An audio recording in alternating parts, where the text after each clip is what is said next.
Alright, hello everyone, and welcome to week 2 of Star Wars Aftermath Life Debt. If you do not know what this video is a part of a week-by-week series where we go through a Star Wars book of choice, a couple chapters at a time. We just finished up Star Wars Aftermath 1, we're moving on to Aftermath 2, Life Debt.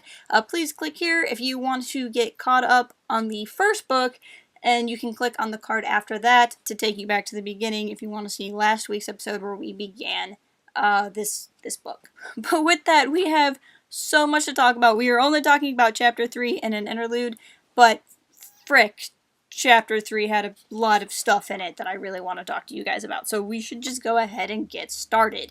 The chapter begins with Sloane making an address to basically anyone who's going to listen, but the Empire in general, talking about the awfulness of the New Republic and stuff, and how the Empire is going to be the one to stop all the crimes and junk and whatnot. And what I thought was kind of interesting about this is Aftermath Prime, as I like to call it, because it doesn't have a subtitle. Aftermath Prime ended with this broadcast of Nora going out all over the place. And ironically, it was propaganda that was faked, right?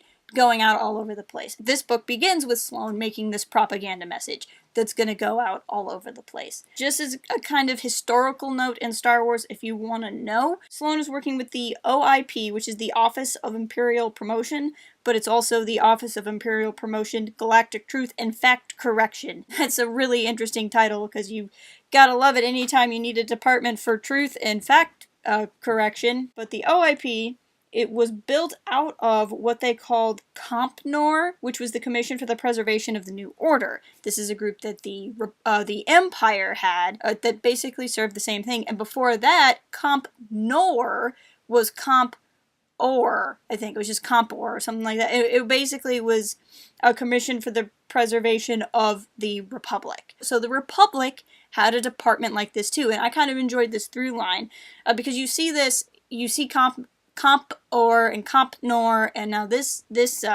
department throughout the various Star Wars novels, and you see the various people who worked in them. And I think it's just kind of interesting how this department exists. It's just been given a new name each time there's a new regime. But that's not really the gist of what I want to talk about here. The big thing I want to talk about here is the notion of propaganda. Sloane doesn't like that she's doing this propaganda. Sloane doesn't like that she's giving these speeches, and what she really doesn't like is there's this dude whose whole job it is to mass market the Empire to the populace.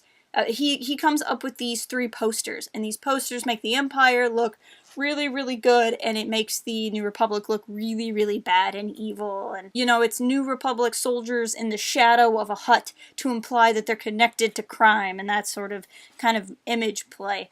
And I think it's kind of interesting because Sloane makes a point of we shouldn't need propaganda. The truth should speak for itself.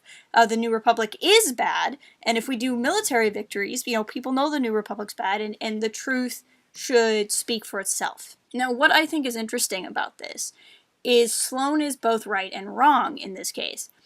In theory, we shouldn't need propaganda. We shouldn't have the need to spin things. In theory, the truth could speak for itself, but it's ironic because she wants the truth to speak for itself for the Empire. Now, maybe I'm a little bit biased here, but the Empire is wrong. I guess maybe I'm sending mixed messages to some of the guys in my shirt, but the Empire is wrong. So if the truth speaks for itself, then the truth is the Death Star blew up Alderaan. The second Death Star was going to blow up a lot of the Rebellion fleet. There were all sorts of atrocities done in the name of the Empire. So I think it's interesting here that Sloane has kind of the morality that you would want, but it's misplaced. Because if the truth really spoke for itself, the Empire isn't going to win in a war of words. It's at this point that Sloane realizes that she's become more of a politician and less of an admiral herself, and she's trying really hard to deal with this. So at this point in the chapter, she goes and talks to Rax, Admiral Rax, Grand Fleet Admiral something. He's got all kinds of weird titles, but Rax He's the puppet master behind all of this, and he's Sloane's puppet master, and he's been controlling Sloane. He's the guy that we see at the last chapter in Aftermath, and he brings up some really interesting points. And I apologize because I'm going to be reading right off of my notes for a lot of this, because I wrote a lot of this stuff down specifically while I was reading it, because I didn't want to forget to talk about it. Rax is this total mystery of a guy. He popped up out of nowhere, and when he popped up out of nowhere, he was immediately promoted. He reported directly to Yularen, who we saw in Star Wars The Clone Wars, but who's also the white-suited man in A New Hope seated around the Moff table. When Yularen died in the Death Star explosion, then Rax started talking directly to Palpatine. And most of what Rax did, most of the reports about him are redacted. There's really not a lot known about this guy. So this man himself is already kind of this spun image in what he wants people to see. And he's talking to Sloane, because Sloane's, bringing up as safely as she can her concerns, and he uses the phrase, truth and facts are separate things. And that is such an interesting sentence to me. In some ways, it's a codified sentence. In some ways, it's something we would hear and we would think, okay, this is dangerous, right? This is 1984 kind of speak. This is a way you justify spinning facts to fit what you want. This is what oppressive governments do. But when I say that sometimes these things aren't as quote unquote evil, sometimes these things are about simple things. And I think the top example for this is when you talk about box office numbers for Solo: A Star Wars Story, right? There's this narrative, if you talk to people, that Solo failed in its box office numbers. And some of you might believe it failed, and some of you might not. I don't personally believe it did. But what's interesting, and I think this is what Rax is getting at, is there's truth and there's facts. There's a fact. I could tell you the fact, which is that Solo made a little over 80 million in its 3-day opening. Because it was a holiday weekend, it has a 4-day, and I believe it hit near 100, or a little over 100 in its 4-day weekend opening. That's a fact. The truth, I could tell you the truth however I wanted to spin it. I could sit here and say that Solo's a disaster and ruining Star Wars for everyone because it only made 80-some million in its opening weekend. Or I could sit here and tell you that Solo was this insane success because of this factor and how this movie did, and it made more than Mad Max or whatever, and that would be truth. And this is where you bring in Obi-Wan, because what's true depends on your certain point of view. That's why you can have any number of YouTube videos talking about the same thing, but all of them spin it in a different way. And so to kind of look at this as, oh, Rax is evil, therefore saying, truth and fact are separate things is evil, is also to simplify this concept more so than we need to. And I guess what I'm really trying to get at here, and the real reason for all of this is why Rax is a successful villain. Because Rax is saying things that have a kernel of truth in them. In fact, if you ask anybody, the best lies are built on kernels of truth. So Rax is not just going to run around and tie old ladies to train tracks. Rax is building on these really intelligent, strategic concepts that absolutely exist. Truth and fact absolutely are different things. But he's just going to manipulate that for badness, rather than just recognize that semantically they're different words. What it says about you is, do you look at it as, oh, they're just different words and it's semantics and that's a thing, or this is a way I can manipulate people. And that's the two mind frames.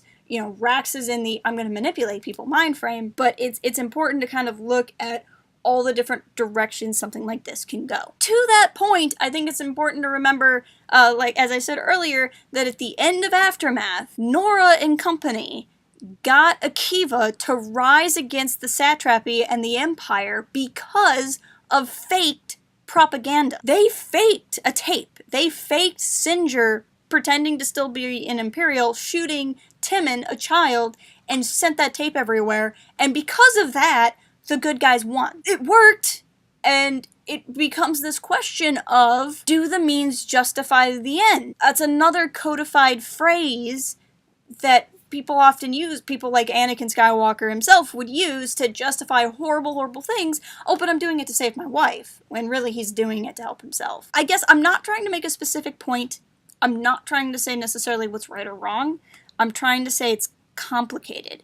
And what I really like about these Aftermath books is they really show that it's complicated. I try not to be quick to judge, because, you know, on the one hand, we live in a world right now where it's really hard to trust what media tells us. But it's also really hard to trust what governments tell us.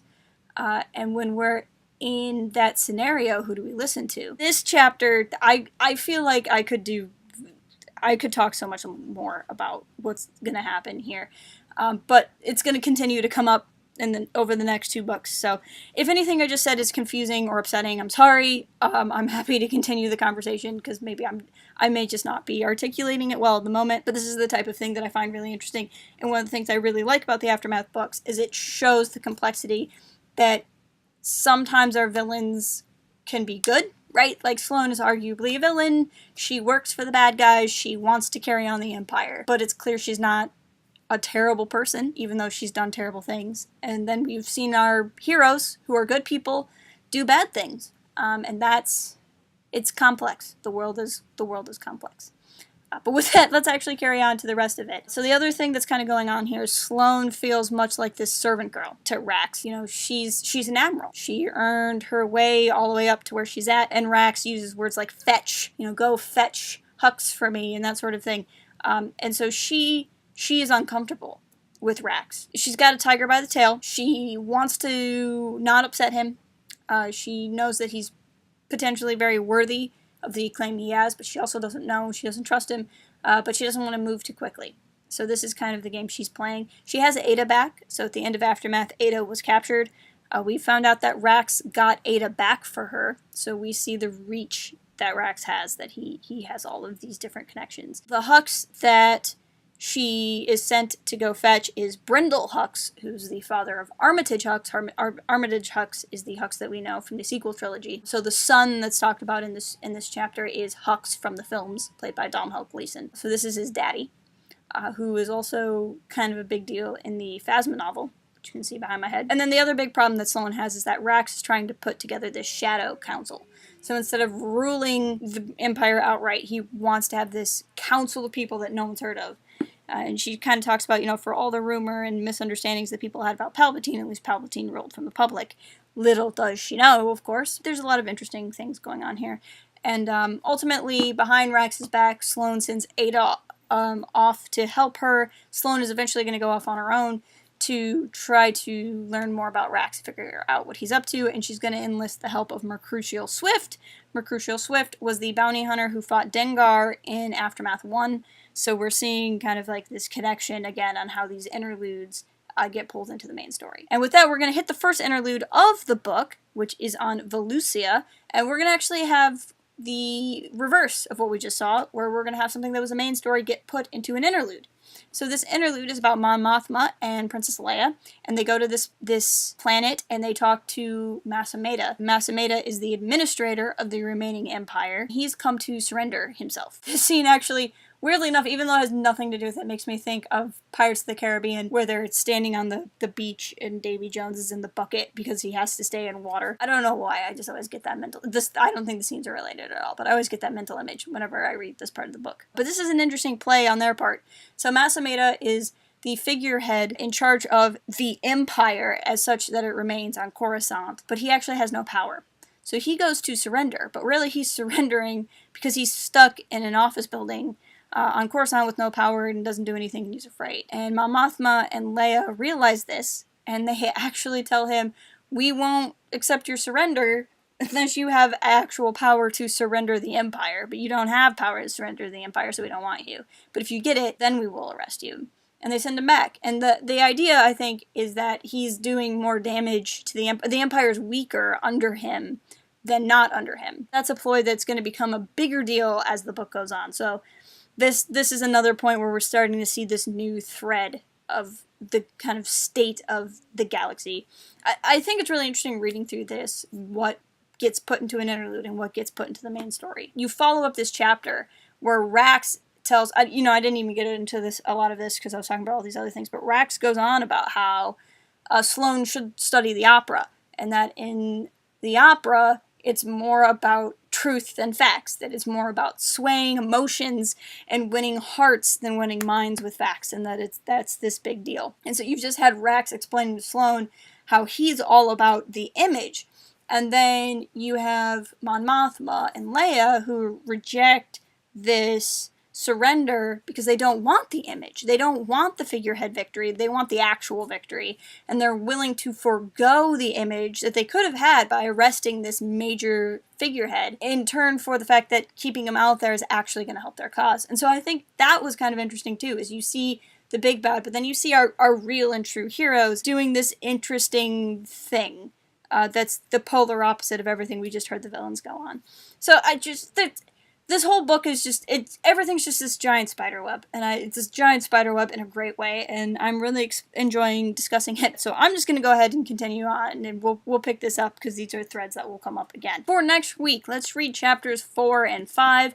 Again, we're doing, it's shorter bursts, but there's a lot to talk about as we kind of lay the groundwork with the book. So this will probably be like the last 2 chapter section, hopefully for a while, and then we'll start tackling more and more at a time. So chapters 4 and 5 for next week. Please leave me a comment on what you thought of the story so far, what you're thinking of the story so far. If you're not already, please follow us on Twitter at Port Haven Forums and visit port-haven.com for even more. And I will talk to you next week.